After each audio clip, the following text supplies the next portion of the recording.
Hey guys, today in this video we are going to deploy Pretty MD WhatsApp bot on Railway for free. So without wasting any time, let's start the video. Open the link from description, star and forget I have already done. And then scroll down and click on get pair code and link your device from here from pair site 1, pair site 2 and pair site 3 as you wish you are selecting. Now open the Railway app from description and click on new button and then click on GitHub repository and from here select your Pretty MD bot. Our deployment is now started. Now we have to add the variables.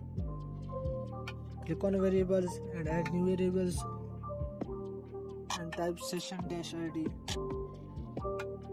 and paste your session ID here and then click on add and then deploy and wait few minutes before our deployment is now started. This will take 4 to 5 minutes. Our bot is now successfully deployed. Now we will check the bot. Our bot is now connected and we will type simply .menu and our menu is loading. You can see here our bot is working successfully. So like and subscribe and share the video with your friends and enjoy the bot.